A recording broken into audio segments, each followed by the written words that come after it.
Nesta aula serão apresentadas as formas canônicas para a representação de sistemas em espaço de estados e as transformações de similaridade. Os objetivos dessa aula são introduzir as formas canônicas controlável e observável, apresentar as transformações de similaridade, discutir as formas diagonal e de Jordan e, por fim, abordar a invariância de autovalores. Como vimos na aula anterior, o mesmo sistema dinâmico pode ter diferentes representações em espaço de estados. Duas dessas representações que são importantes são as formas denominadas de canônica controlável e observável.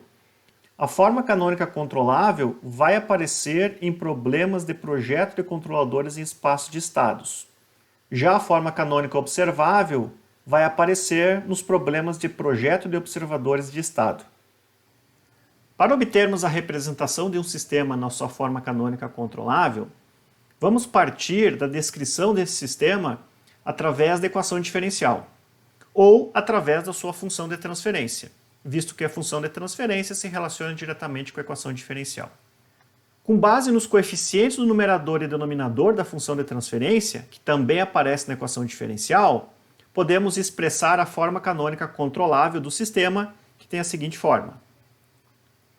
Observem que a última linha da matriz A é formada pelos coeficientes do denominador da função de transferência da direita para a esquerda com sinais trocados.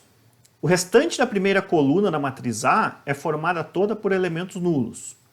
A submatriz que resta na matriz A a ser preenchida é uma matriz identidade. A matriz B é formada por todos os elementos nulos, exceto o último elemento, que vale 1. E a matriz C é formada pelos coeficientes do numerador da direita para a esquerda. Então temos aqui Bn, Bn-1, até B1. Essas barras indicam a separação das colunas da matriz C. Caso o sistema tenha o grau do numerador igual ao grau do denominador, nós teremos um coeficiente B0. Somente neste caso, esse coeficiente B0 vai gerar termos adicionais para cada elemento da matriz C que devem ser subtraídos. Então, no caso do primeiro elemento da matriz C, deve ser subtraído AN vezes B0. O segundo elemento subtrai-se AN-1 vezes B0 e assim por diante até chegarmos em A1 B0. Também quando o grau do numerador é igual ao grau do denominador, este coeficiente B0 vai aparecer multiplicando U na equação de saída do sistema. Para obtermos a forma canônica observável, também ou partindo da equação diferencial ou da função de transferência que descreve o sistema, a partir dos coeficientes que aparecem nestas expressões, nós montamos a representação canônica observável que tem esta forma aqui. Observem que a última coluna da matriz A é formada pelos coeficientes do denominador da função de transferência da direita para a esquerda com sinais trocados. A primeira linha desta matriz é formada por elementos nulos. E esta submatriz que resta aqui é uma matriz identidade. A matriz B é formada pelos coeficientes do numerador da função de transferência, da direita para a esquerda. Então temos Bn, Bn-1 até B1. E caso o grau do numerador seja igual ao grau do denominador, temos esses termos adicionais que devem ser subtraídos de cada elemento da matriz. Então, para o primeiro elemento temos que subtrair AnB0, para o segundo elemento subtraímos AN-1 B0 e assim por diante até chegarmos em menos A1 B0. E a matriz C é formada por elementos nulos, exceto o último elemento que vale 1. Caso tenhamos aqui o grau do numerador igual ao grau do denominador, esse coeficiente B0 aparece aqui multiplicando U. Esta, portanto, é a forma canônica observável. Se compararmos as duas representações, controlável e observável, verificamos que as matrizes A são transpostas. Então, se eu tenho a forma canônica controlável, a matriz A da forma observável vai ser esta matriz A transposta. Observem que na forma canônica observável, a matriz B é a matriz C transposta da forma controlável. E a matriz C na forma observável é a matriz B transposta da forma canônica controlável. Então, se eu tenho uma representação, é bastante fácil obtermos a outra. Basta a gente trabalhar com essas transpostas e observar que B e C trocam de lugar, também considerando matrizes transpostas. Vamos a um exemplo. Vamos considerar um sistema dinâmico de terceira ordem. A partir da equação diferencial, nós podemos achar os coeficientes associados a esta equação. Novamente, como eu tenho um sistema de terceira ordem, eu vou até A3, onde N é a ordem do sistema, e aqui eu tenho B1, B2 e B3. Também podemos representar esse sistema através da função de transferência, onde aqui eu estou identificando os coeficientes associados ao polinômio do numerador e ao polinômio do denominador. Então, a partir desses coeficientes, lembrando que esta é a representação canônica controlável, nós temos essa estrutura para um sistema que é de ordem 3. Então, vou ter 3 estados. A última linha são os coeficientes do denominador da direita para a esquerda com sinais trocados. Aqui é 0, 0, o último elemento a 1, e aqui os coeficientes do numerador da direita para a esquerda. Como o grau do numerador é menor do que o grau do denominador, o nosso B0 é nulo, portanto ele não aparece aqui multiplicando a entrada do sistema. Fazendo a substituição dos valores, temos então a representação canônica controlável desse sistema. De maneira similar, para obtermos a forma canônica observável, partimos da equação diferencial que descreve o sistema, identificamos os coeficientes associados a esta equação. Aqui temos a função de transferência, obtida a partir da equação diferencial, e os coeficientes associados ao numerador e denominador. Lembrando que a forma canônica observável tem essa estrutura, adaptando ela para um sistema de terceira ordem, temos então aqui 3 estados. Temos na última coluna os coeficientes do denominador da direita para a esquerda com sinais trocados. Primeira linha nula, aqui uma matriz identidade. Na matriz B temos os coeficientes do numerador da direita para a esquerda. E para a matriz C, todos os elementos são nulos, exceto o último elemento. Como B0 é nulo, não aparece a multiplicação de B0 por U aqui nessa expressão para Y. Fazendo a substituição dos coeficientes, temos a representação do sistema na forma canônica observável. Na literatura também é encontrada uma outra representação para a forma canônica controlável. Para obtê-la, vamos partir da representação canônica controlável anteriormente obtida e vamos reescrever o vetor de estados e o vetor de derivadas desses estados na ordem reversa. Então, temos aqui a representação desses vetores na ordem reversa. Agora, nós vamos reescrever essas matrizes reordenando os estados. Então, quem é x1 ponto? x1 ponto é menos 12x1, então coloquei ali menos 12 vezes x1, menos 47 vezes x2, menos 47 vezes x2, menos 60 vezes x3, menos 60 vezes x3. Mais quem? Mais 1 vezes u. Então aparece ali mais 1 vezes u. Quem é x2 ponto? 1 vezes x1, que está aqui, 1 vezes x1, mais 0 vezes x2, 0 vezes x2, mais 0 vezes x3, 0 vezes x3. Mais 0 vezes u, então ali 0 vezes u. Quem é x3 ponto? 0 vezes x1, então 0 vezes x1, 1 vezes x2, 1 vezes x2 e 0 vezes x3. Então temos aqui 0 vezes x3. Mais 0 vezes u, que aparece aqui 0 vezes u. Para a equação y, também reordenando os estados, então teríamos aqui que a saída y é x1, está ali 1 vezes x1, mais 3 vezes x2, 3 vezes x2, mais 2 vezes x3, 2 vezes x3. Então esta também é a representação canônica controlável do mesmo sistema que nós estamos discutindo. Se temos a função de transferência do sistema, tanto o MATLAB como o Python têm comandos para fazer a representação do sistema em espaço de estados.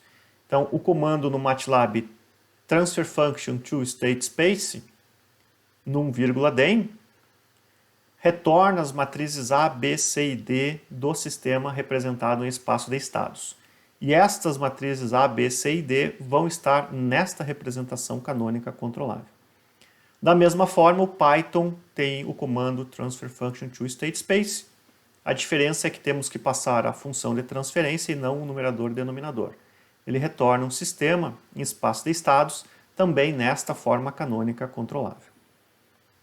Da mesma forma, encontramos na literatura uma representação alternativa para a forma canônica observável. Para ilustrar, vamos partir da forma canônica observável que obtivemos anteriormente. E para obter essa outra representação alternativa, também vamos reescrever o vetor de estados e o vetor de suas derivadas na ordem inversa. Então temos aqui o sistema reescrito, onde alteramos a sequência de apresentação do vetor de estado e do vetor de suas derivadas. Para obtermos agora a representação canônica observável alternativa, basta reescrevermos esse sistema com os estados em ordem crescente. Quem é x1 ponto? Observando esta representação matricial. x1 ponto é menos 12x1, que aparece ali, menos 12x1, mais x2, então 1 vezes x2, mais 0 vezes x3, 0 vezes x3, mais 1 vezes 1. Então aparece o 1 aqui. x2 ponto, menos 47x1, menos 47 vezes x1, mais 0 vezes x2, 0 vezes x2, 1 vezes x3, 1 vezes x3 que aparece aqui. Mais 3 vezes 1, está ali o 3. x3 ponto é menos 60x1, então está aqui o menos 60 vezes x1, mais 0x2, mais 0 vezes x3, então está aqui 0 e 0. Mais 2 vezes o u, então está ali 2 vezes o u, somando para obtermos x3 ponto. A saída y, daqui nós temos que ela é x1, então y é 1 vezes x1 mais 0x2 mais 0 vezes x3. Esta, então, uma representação alternativa da forma canônica observável que vocês podem também encontrar na literatura.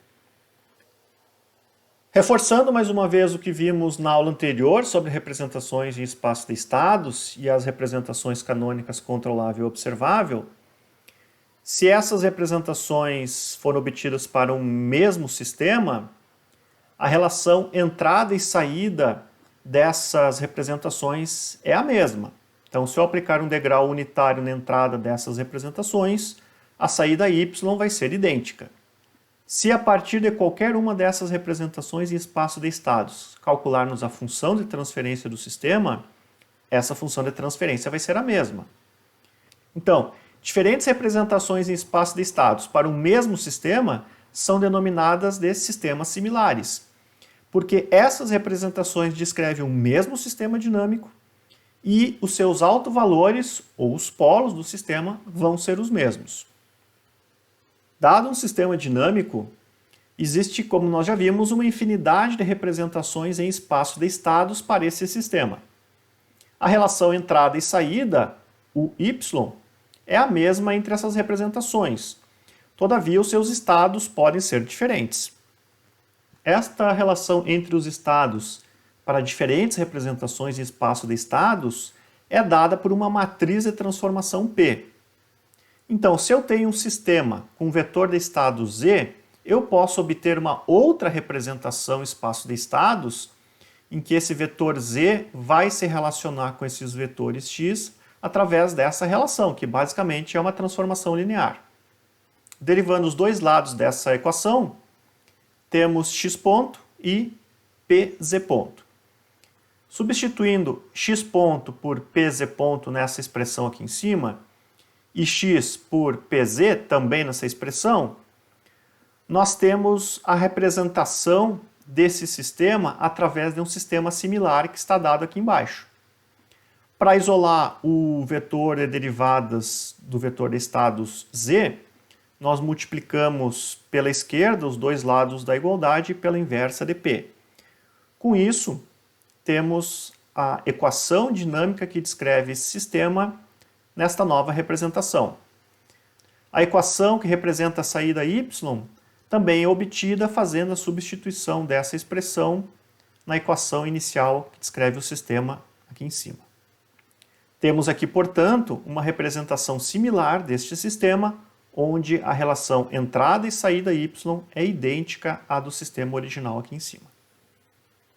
Então, partindo deste conceito de transformações de similaridade, caso a matriz A do sistema tenha autovalores distintos, ou seja, nenhum polo do sistema se repete, nós podemos obter uma matriz de transformação P, onde cada coluna da matriz P são os autovetores da matriz A, para obter uma transformação de similaridade.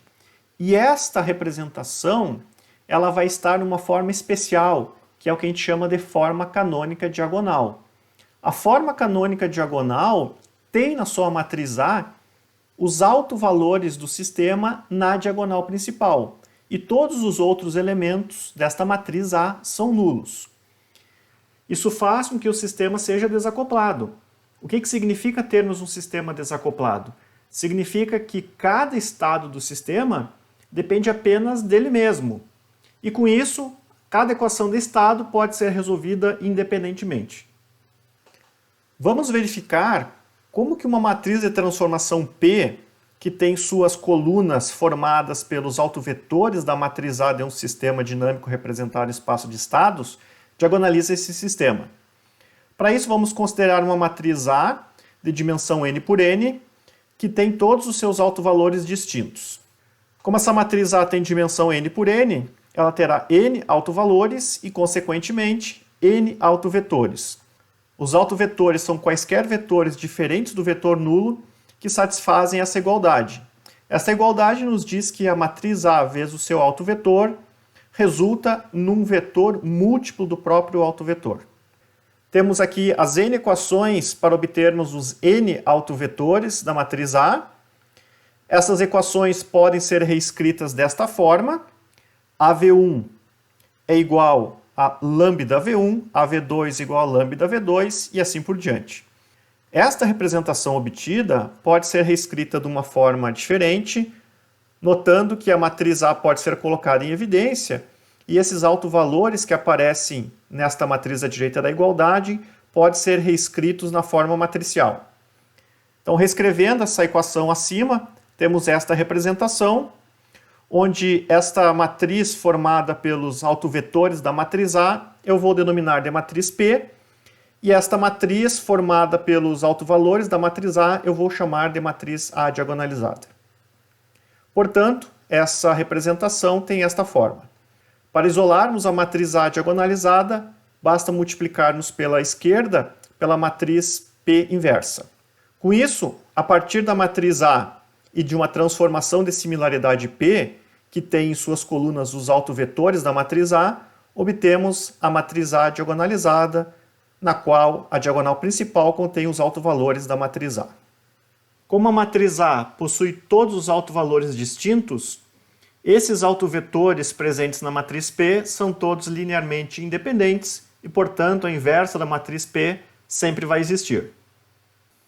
Para exemplificarmos a obtenção da forma canônica diagonal, bem como o uso das transformações de similaridade, vamos diagonalizar esse sistema aqui.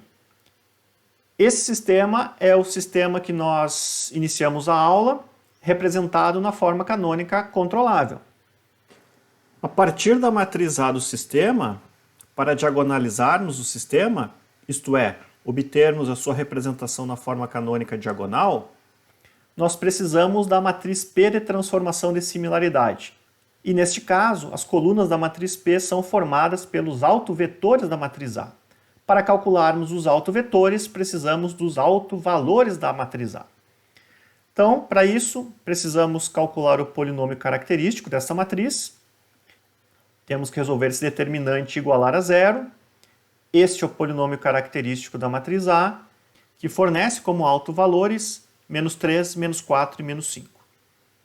É importante que calculemos os autovalores, porque somente sistemas onde eu não tenho repetição de polos podem ser expressos na forma canônica diagonal. Então, como o nosso sistema tem polos distintos, é possível obter a forma canônica diagonal. Tanto o Python quanto o MATLAB têm comandos para calcularmos os autovalores de uma matriz. No MATLAB é o comando aig. E no Python é o comando eigvals. Este comando está dentro desta biblioteca para álgebra linear. Então nós precisamos importar esta biblioteca para podermos usar este comando aqui. Para calcularmos os autovetores da matriz A, precisamos resolver esta equação. Como o sistema tem 3 estados, a matriz A tem dimensão 3 por 3, portanto temos 3 autovalores e 3 autovetores. Os autovetores não podem ser o vetor nulo. Para o autovalor menos 3, temos esta representação a partir da equação acima, da onde obtemos que, da primeira linha vezes este vetor, x2 tem que ser igual a menos 3x1. A segunda linha vezes esse vetor retorna que x3 tem que ser igual a menos 3x2. E a última linha retorna que menos 60x1 menos 47x2 menos 12x3 tem que ser igual a menos 3x3. Precisamos resolver esse sistema de equações para determinarmos o autovetor V1 associado ao autovalor lambda1. Da segunda equação, isolando x2, nós temos que ele vale x3 sobre menos 3.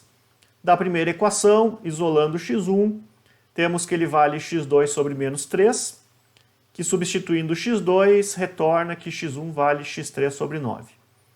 Substituindo x1 e x2 na terceira equação, obtemos esta representação, que fornece que 0 vezes x3 é igual a 0. Com isso, x3 pode assumir qualquer valor, exceto o valor nulo, pois neste caso o vetor resultante será o vetor nulo, e isso não pode acontecer. Com isso, o autovetor V1 tem esta forma, onde x1 vale x3 sobre 9, x2 vale menos x3 sobre 3, e o x3 é um valor qualquer, exceto o valor nulo. Isso resulta, supondo x3 igual a 9, no autovetor 1 menos 3 e 9. De maneira similar, para o autovalor lambda2 igual a menos 4, temos o autovetor V2, onde eu supus que x3 vale 16 para obter os elementos do autovetor. Para o autovalor lambda3 igual a menos 5, o autovetor associado é o autovetor V3, que tem esta forma, onde eu supus que x3 vale 25 para obter os elementos do autovetor. De posse dos autovetores V1, V2 e V3, montamos a matriz de transformação P, onde em cada coluna temos os autovetores V1, V2 e V3 associados à matriz A do sistema. Aplicando essas matrizes do sistema e a matriz P que acabamos de calcular, nessa transformação de similaridade, nós temos a representação do nosso sistema, que antes estava na forma canônica controlável, agora na forma canônica diagonal. Observem que os autovalores aparecem na diagonal principal e todos os outros elementos da matriz A são nulos. Com isso, observem que a derivada do estado Z1 depende só dele mesmo, só do estado Z1, assim como para o estado Z2 e para o estado Z3. Isso é o que a gente chama de sistema desacoplado. Tanto o MATLAB como o Python nos auxiliam no cálculo dos autovalores e autovetores. O comando aig, quando utilizado desta maneira, retorna uma matriz com os autovetores associados aos autovalores da matriz A que estão nesta segunda matriz. Os autovetores estão nas colunas da matriz AVET, e esses autovetores são autovetores normalizados, portanto eles têm norma unitária. Da mesma forma, o Python tem um comando aig na biblioteca de álgebra linear que fornece os autovetores e os autovalores associados. Os autovetores também estão nas colunas da matriz e também, como o MATLAB, esses autovetores são normalizados. Outra forma de obtermos a forma canônica diagonal é partirmos da função de transferência que representa o sistema. Então vamos supor que tenhamos um sistema representado por função de transferência e esse sistema não tem nenhum polo repetido. Caso contrário, não poderíamos diagonalizar o sistema. A partir da representação em função de transferência, nós obtemos sua expansão em frações parciais e de posse desses coeficientes C1 até Cn e dB0, nós temos a representação na forma canônica diagonal. A matriz A é formada pelos polos do sistema na diagonal principal, tendo os outros elementos nulos. Então temos aqui o polo menos P1, o polo menos P2, até o polo menos Pn. A matriz B é formada toda por elementos 1, e a matriz C são esses coeficientes C1, C2 até Cn. Caso o grau do numerador seja igual ao grau do denominador, nós teremos esse B0 multiplicando o U aqui. Caso contrário, não teremos esse termo. Na literatura, vocês também podem encontrar esta forma canônica diagonal obtida a partir da função de transferência com as matrizes B e C trocadas. Então aqui a matriz C seria formada toda ela por elementos unitários e a matriz B por C1 até Cn. Para ilustrar a obtenção da forma canônica diagonal a partir da função de transferência, vamos considerar o sistema que estamos analisando nesta aula, representado por função de transferência, onde aqui eu já fatorei o denominador para verificarmos quais são os polos desse sistema e confirmarmos que esse sistema não tem polos repetidos. Novamente, se o sistema tiver polos repetidos, não podemos aplicar este procedimento. Esta função de transferência deve ser expandida em frações parciais. Então temos que determinar os coeficientes C1, C2 e C3 associados a cada um destes polos. Para isso eu vou usar o método dos resíduos. Então eu pego para calcular o coeficiente C1 o termo do denominador associado ao C1, multiplico pela função de transferência, faço esse cancelamento e substituo S pelo polo associado. Este polo é o polo menos 3. Substituindo e calculando, temos que o C1 vale 1.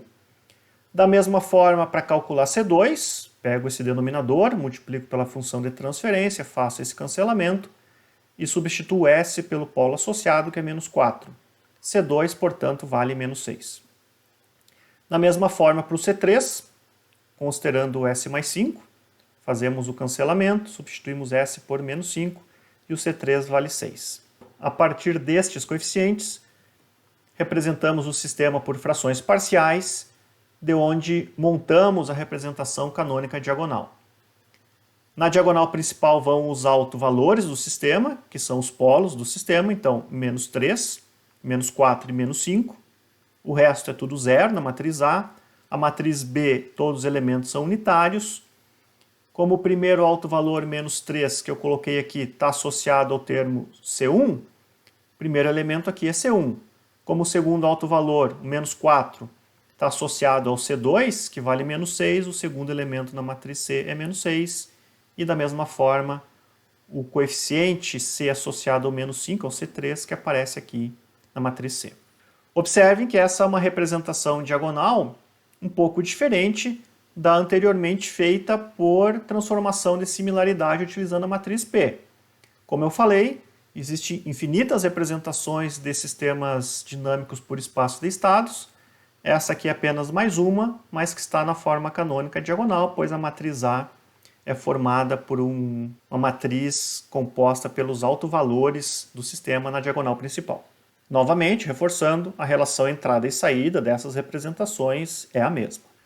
MATLAB e Python também podem nos auxiliar na expansão em frações parciais. O MATLAB tem o comando residue, onde eu passo o numerador e denominador da função de transferência, e ele retorna os resíduos e os polos associados a esses resíduos.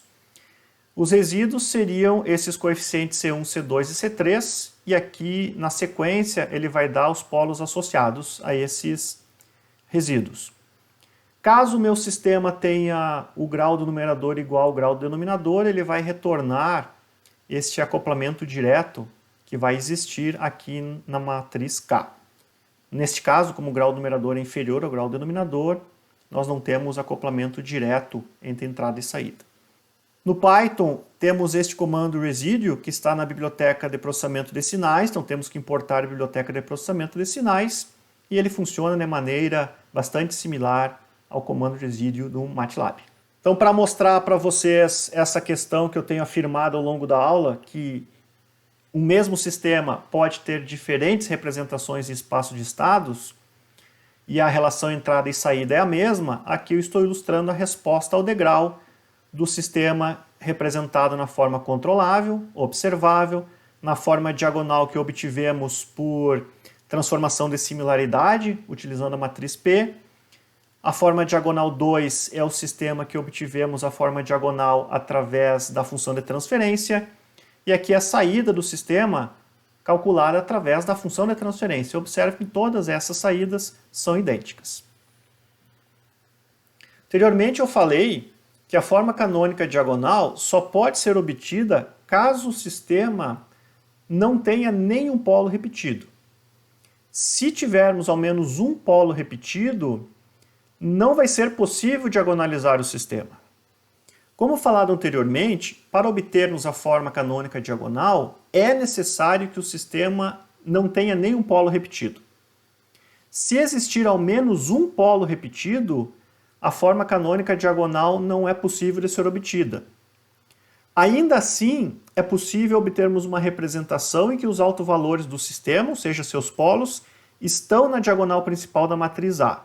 Todavia, os outros elementos desta matriz não vão ser todos nulos. Isso implica que o sistema resultante na forma de espaço de estados não é completamente desacoplado, vai existir acoplamento entre alguns estados. E esta representação é chamada de forma canônica de Jordan. E a forma canônica de Jordan é a representação mais próxima que conseguimos atingir de uma forma diagonal. Para obtermos a forma canônica de Jordan, partimos da representação do sistema através da função de transferência, onde neste exemplo verificamos que o sistema tem o polo menos P1 com multiplicidade 3, ou seja, ele se repete 3 vezes. Para obtermos a forma de Jordan, precisamos expandir essa função de transferência através de frações parciais e calcular os coeficientes C1 até Cn. De posse desses coeficientes, a representação de Jordan tem esta forma. Observe que na diagonal principal da matriz A, eu tenho todos os polos do meu sistema. Como o polo menos P1 aparece 3 vezes, se repete 3 vezes, ele aparece 3 vezes aqui na diagonal principal. E na sequência temos os demais polos que não se repetem. Observem que, isso aqui a gente chama de bloco de Jordan. Este é um bloco onde eu tenho os polos que se repetem. Acima dessa diagonal aqui, desse bloco de Jordan, eu tenho um elemento unitário. E os demais elementos da matriz são todos nulos. A matriz B é formada por, como tem um bloco de Jordan, o último elemento deste bloco, que ele consome 3 linhas, essa última linha aqui vale 1 e todas as linhas para cima são nulas. Para as demais linhas que são associadas aos polos que não se repetem, todos os elementos são unitários. A matriz C é formada pelos coeficientes obtidos aqui na expansão por frações parciais. Novamente, se o grau do numerador for igual ao grau do denominador, temos o B0 que aparece aqui multiplicando U na equação de saída. Vamos a um exemplo. Vamos supor que tenhamos este sistema, que eu fatorei aqui e verificamos que temos o polo menos 3 se repetindo 2 vezes. Portanto, esse sistema não admite a forma diagonal, ele admite a forma de Jordan. Então, expandindo em frações parciais, nós temos aqui C1 sobre S mais 3 ao quadrado, mais C2 sobre S mais 3, mais C3 sobre S mais 5. Precisamos calcular o C1, C2, C3, para que, ao somarmos essas frações, tenhamos a função de transferência do sistema. Vou utilizar o método dos resíduos. Então, para calcular C1, eu pego esse denominador e multiplico pela função de transferência, faço esses cancelamentos e substituo S pelo polo em questão, que é menos 3. Isso retorna que o C1 vale 1. Para calcular no C2, como temos multiplicidade deste polo menos 3, nós pegamos essa expressão aqui em cima após o cancelamento e derivamos ela em relação a S. E após isso, substituímos S pelo polo em questão, que é menos 3. Isso resulta essa expressão que vale menos 2. Por fim, para calcularmos o C3, fazemos o produto desse denominador pela função de transferência, fazemos o cancelamento, substituímos S pelo polo em questão, que é menos 5, resultando C3 igual a 3. A partir destes coeficientes, temos a representação do sistema em frações parciais, de onde obtemos a representação na forma canônica de Jordan. Nesta representação, os polos do sistema estão na diagonal principal, e no bloco de Jordan associado ao polo que se repete duas vezes, nesse exemplo, temos aqui um elemento unitário ao invés de zero. Este bloco de Jordan tem duas linhas, portanto, aqui na matriz B, a primeira linha vai ser 0 e a última vai ser 1. Sempre no bloco de Jordan, a última linha associada na matriz B vale 1 e acima dela todos os elementos são nulos. Nesta linha associada ao polo menos 5, a matriz B tem o valor unitário. Os coeficientes C1, C2 e C3 aparecem aqui na matriz C. Observe que esse sistema é quase desacoplado. A derivada do estado x3 depende só do estado x3. A derivada do estado x2 depende só do estado x2. Porém, a derivada do estado x1 depende do estado x1 e também do estado x2. Então, não é um sistema completamente desacoplado. Também podemos calcular esses coeficientes C1, C2 e C3 através dos comandos disponibilizados pelo MATLAB ou pelo Python. Para demonstrar que a saída do sistema representado por função de transferência é idêntica à saída do sistema representado na forma canônica de Jordan, temos aqui uma simulação ao degrau, aqui em cima a saída da função de transferência e aqui embaixo a saída do sistema representado na forma de Jordan. Observem que elas são idênticas. Na aula anterior, nós estudamos que um mesmo sistema dinâmico pode ter diferentes representações em espaço de estados. Nesta aula, foram introduzidas as representações canônicas para sistemas dinâmicos. Então, nós temos uma infinidade de representações para o mesmo sistema em espaço de estados. Nós vimos que os autovalores da matriz A da representação são os polos do sistema. Também vimos que diferentes representações em espaço de estados mantêm a relação entrada e saída. Então, é de se pressupor que os autovalores se mantêm, que os polos do sistema se mantêm, o que faz sentido, eu estou representando o mesmo sistema dinâmico. Ao longo dessa aula, nós também comentamos essa questão de que os autovalores se mantêm. Porém, nós não demonstramos isso. Então, o objetivo aqui é demonstrar que, dada uma representação de um sistema em espaço de estados, se eu obtiver uma representação similar, esta matriz A resultante, que é P na menos 1 AP, esta matriz tem os mesmos autovalores da matriz A original. Para isso, nós temos que demonstrar que o polinômio característico dessa matriz A é o mesmo polinômio característico da matriz P na menos 1 AP.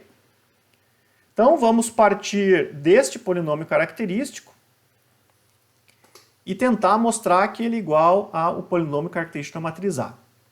Para isso, vamos substituir essa matriz identidade pelo produto de P na menos 1 vezes P. A inversa vezes a própria matriz é a matriz identidade. Como eu tenho um lambda aqui que é um escalar, eu consigo jogar esse lambda para o meio desse produto. Então, portanto, eu tenho esta representação. Agora eu tenho uma matriz P na menos 1 aqui e uma matriz P na menos 1. Então eu posso botar essa matriz em evidência. Observe que agora eu tenho P aqui e P aqui. Então eu vou colocar essa matriz P em evidência à direita. Quando eu faço isso, aparece uma matriz identidade aqui. Agora o que eu tenho? O determinante de produto. E o determinante do produto é o produto dos determinantes. Com isso eu consigo reescrever essa expressão acima desta forma. Como eu tenho o produto de determinantes, e os determinantes são valores escalares, eu consigo alterar a ordem desse produto sem alterar o resultado. Então eu vou pegar esse determinante de P e jogar aqui para frente nessa matriz determinante de lambda I menos A. Como o produto dos determinantes é o determinante do produto, eu consigo reagrupar esses dois produtos desta forma. E P na menos 1 vezes P é a matriz identidade.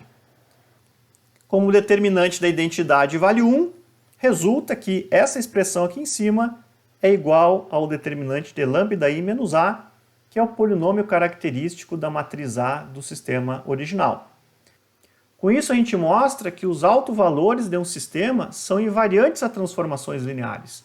Então, para qualquer transformação de similaridade que nós façamos, os autovalores do sistema vão se manter. A relação entrada e saída vai se manter, porém, os estados, como nós mostramos na aula anterior, através de exemplos, não têm necessariamente os mesmos valores. Eu vou deixar aqui na apresentação os scripts de MATLAB e Python para ilustrar esses exemplos da aula. Muitas coisas a gente já viu, que é a descrição de função de transferência, espaço de estados. Então não vou entrar em detalhes, deixo para vocês darem uma olhada. Os comandos para calcular resíduos eu já comentei ao longo da aula, estão aqui utilizados. Aqui eu faço a comparação da resposta ao degrau, que eu utilizei como exemplo. E aqui o script em Python, para fazer a mesma simulação. Diferentemente das outras aulas, eu só introduzi as bibliotecas adicionais para os comandos que eu comentei ao longo da aula, mas o princípio é o mesmo. Acho que vale a pena comentar que como eu vou fazer umas operações matriciais aqui, para diagonalizar o sistema por transformação de similaridade, algumas operações precisam que eu tenha essas matrizes do sistema declaradas como um array. Então eu declarei essas matrizes como um array. Caso contrário, vai surgir uns erros aqui. Acho que é a única diferença que vale a pena ser apontada aqui nesse momento. E aqui na sequência, os códigos para plotar a resposta ao degrau, para comparar saídas e obter forma de Jordan e comparar saídas. Com isso, nós concluímos essa aula sobre formas canônicas. Espero que tenha sido proveitoso para todos e até o nosso próximo encontro.